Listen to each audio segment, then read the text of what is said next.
Okay, hello, welcome to today's analysis of the NQ and a little bit of related markets.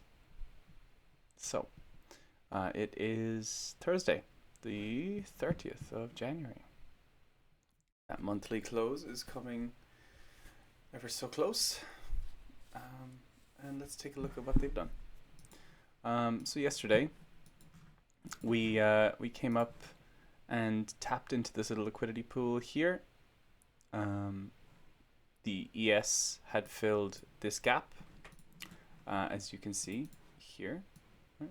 This gap here, it was filled, tapped twice.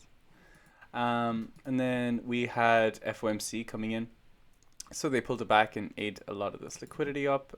We came into this little fair value gap, took liquidity, and danced around, and the PA that they gave us for Asia was interesting. This took liquidity technically, broke upwards, but we are after leaving a gaping zone here from Tokyo's Open, spurred by Sydney. Put a little thing down here. Not a bad Sydney low. UK opened, and we took yesterday's high, which was a massive SMT on the ES. So the ES, look at that, down, down, and the NQ, boom, took it. So this is a large SMT. And instead of just looking at the ES, I'm going to briefly touch on other markets as well, and ones that are correlated and have implication behind the NQ. So we have the DXY on the left, and then we have the yen versus the dollar on the right. And then we have the bonds, and we have gold. And I'm still relatively new to this, but I'm using it to inform my decisions on trades. I saw that the dollar was basing out around here, and the yen was coming up, right? The dollar doesn't necessarily have strength, but it's just kind of moving sideways. The yen is coming up, meaning they are potentially, buying yen. And now, why are they buying yen? Well, the bonds are coming down, but the stock market seemed to be pulling back at the same time. So maybe money is coming out of both the bonds and the stock market, and gold is going up, right? Showing that they're probably moving money into safe havens, which is not great news, potentially, for the stock market in its current situation. But I was playing that. I was playing that movement down. And we've taken the UK low now. So there's a chance that I could maybe exit the position soon. But I'll take a look at that when my windows come into focus. Timing windows also led up here. We didn't take liquidity that was noticeable enough on the way up, and then we came into external liquidity in a 24-minute breaker. So I prioritized this as a liquidity grab along with the SMT to inform my bearish model. One of these where we take liquidity and pull back, and it seems to be either this one or this one. Not this one, because we haven't had the retracement yet, so it could be this one, which is basically calling for a deep retracement until US pre-market. So that will be interesting to see if we come into the deeper liquidity we have built in here. There was a little grab here on Tokyo's Open. I don't know if that's going to hold, but all of this seems like it's begging to be eaten. And we had all the other signs for a short, so that's nice confluence. I call that nice confluence. Overall, where are we? We're in an area that I think we could range. I mean, you hear me say that a lot, but we have upside targets. We have this gap. We have liquidity up here, but we have to get past this breaker and this gap before we look at this liquidity. And what we've done here is put in a kind of iffy low internally. The last noticeable lick grab is still this low. We have internal. This one's all right. And then this one I'm not too fond of. It's a bit stinky because it's above zones that I'm way more interested in that have structural significance.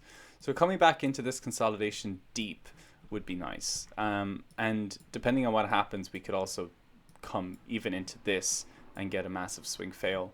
But at that stage, I would be looking for the biggest wick of your life to keep us bringing back up. So you'd like to see strength come in about here or above. I mean, it could come in above. If we push up first, hit offers, I'm even more kind of skeptical about this that we've built. We still have higher time frame stuff, but we're dealing with this drop still. This was a liquidity grab, but we're getting a bit starved, I think, for liquidity. And if we just don't forget about what we're sitting on top of, we're sitting on top of such like this zone is just, I don't know, man. It's a bit odd. It's a bit odd.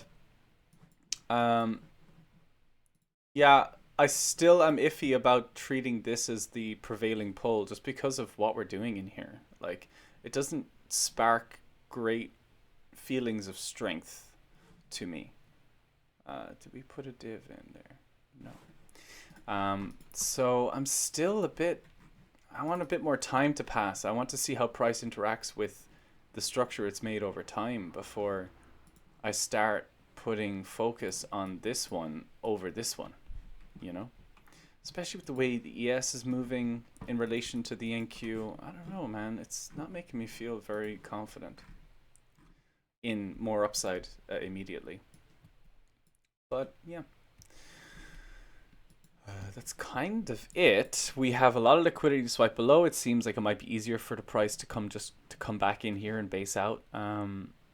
We front ran a lot of zones that I was interested in yesterday, and there's a chance that we revisit them, I think.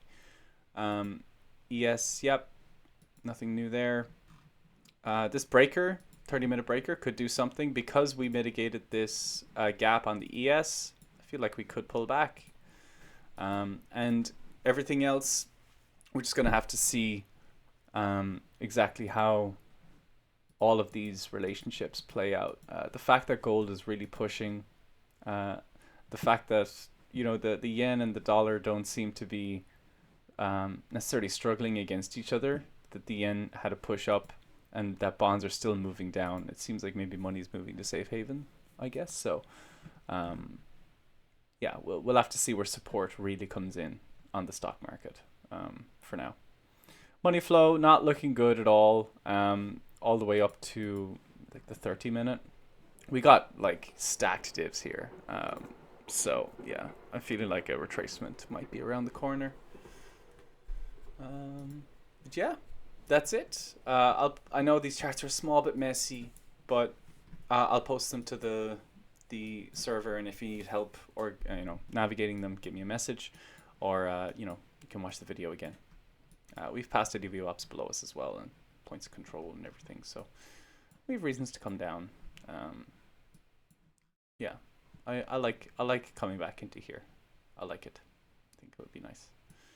If we break up randomly, then I don't know if I'd be taking any trades until we interact with this point up at 21,900 or so. But yeah, that's it. Happy trading, guys. Peace, and we'll see you tomorrow.